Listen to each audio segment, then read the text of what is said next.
Good morning, good afternoon, good evening, young gardeners. It's Miss Chris from Rosenberg Elementary. I work with the Young Gardeners program in Galveston's own farmers markets. Welcome. Today I'll be bringing you a special book, frankly, one of my favorites, and it's Badger's Perfect Garden. Welcome.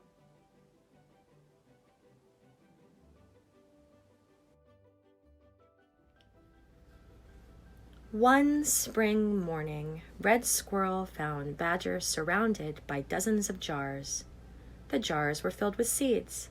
The seeds looked hopeful, just like Badger. "What are you doing with all those seeds, Badger?" Red Squirrel asked. "Getting ready to plant. I gathered them late last summer and kept them in jars all through the fall and winter. Now I'm going to plant the perfect garden." Red Squirrel looked closer. "They're all different." "Yes, all kinds," said Badger.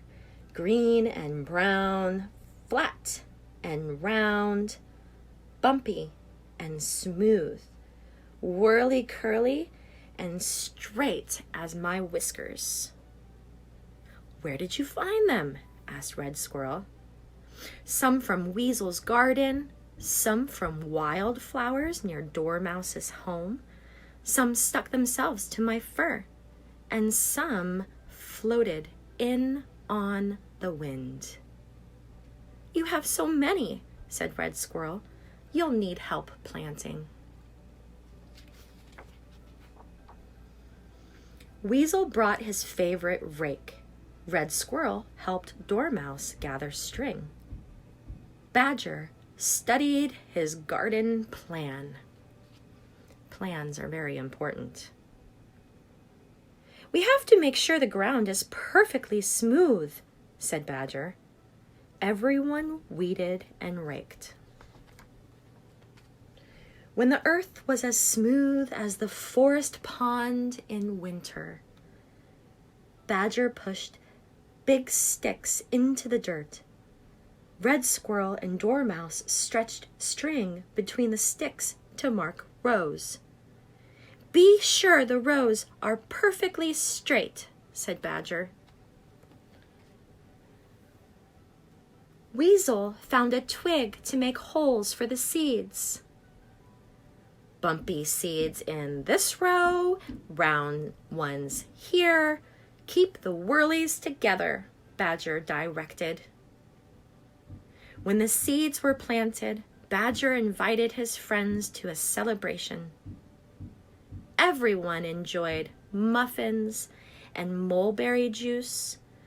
Badger imagined the plants that would grow in perfect rows in his perfect garden. The next day, the sky sent showers. Badger smiled. The day after that, it sent heavy rain. Badger worried. The day after that, it sent a downpour. This sounds like Galveston, doesn't it?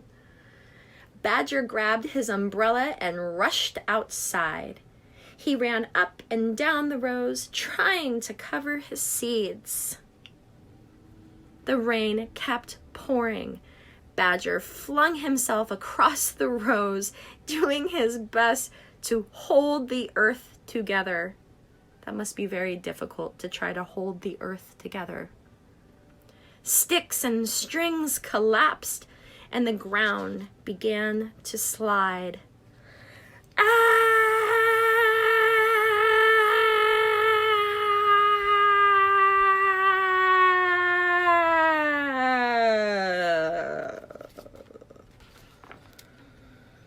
Red Squirrel and Dormouse and Weasel came running. "My beautiful seeds have washed away," Badger sniffled. So sad. "The seeds will float on the wind again when the sunniest days come." comforted Red Squirrel. After the wildflowers bloom, there'll be seeds to collect, said Dormouse. We can gather seeds when my vegetables ripen, said Weasel. Collecting seeds is hard work, and besides, I'll have no perfect garden this summer, said Badger. Badger could not be consoled. He just couldn't feel better. He stayed in his house, busying himself with this and that. Ooh, fun. What kind of things do we see here, friends? We see Badger being artistic with paints. We see Badger resting in his bed. We see Badger standing on his head without his hands. Thankful he has a little pillow under his head. Don't try this at home without supervision. And look, Badger's reading with a nice cup of tea. Badger's just chilling on the chair there, halfway on, halfway off. I do that sometimes. And cleaning. Cleaning is very important.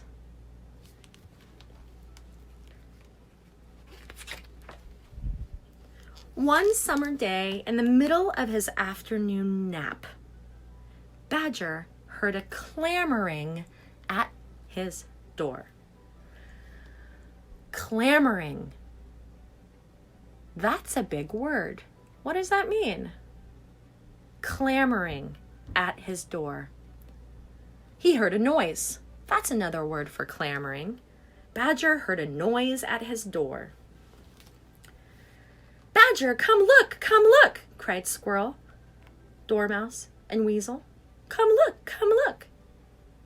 Your seeds found another place to grow.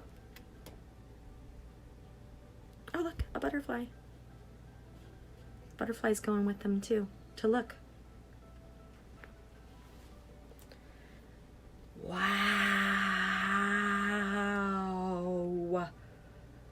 Those can't be my seeds, said Badger, rubbing his eyes.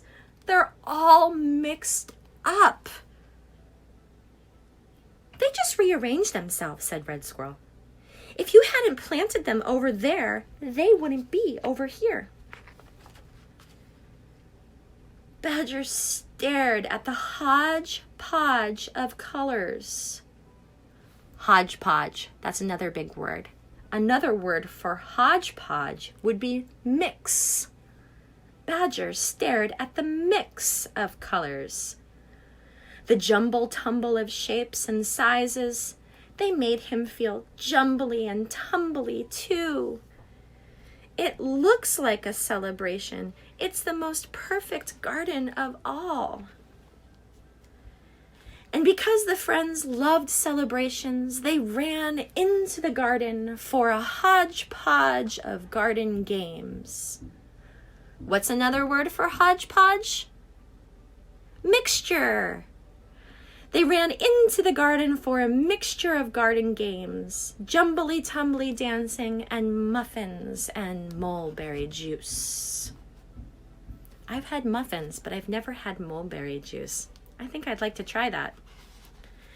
The end.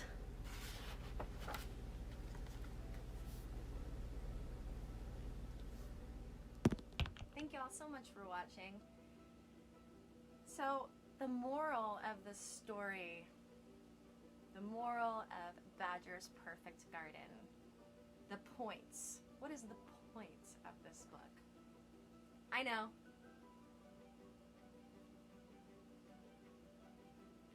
I feel the point of this story, Badger's Perfect Garden, is to expect the unexpected, to plan for success, but to also expect the unexpected, because oftentimes things don't go the way you want them to. But that doesn't mean that they're not going to go in a direction abundance. So don't ever give up. Keep planting those seeds of intention. Keep watching them grow and learn as much as you can along the way. I feel like that's the point, the moral of Badger's Perfect Garden. Thank you so much for watching. Please like and subscribe, and keep on keeping on, friends. See you soon.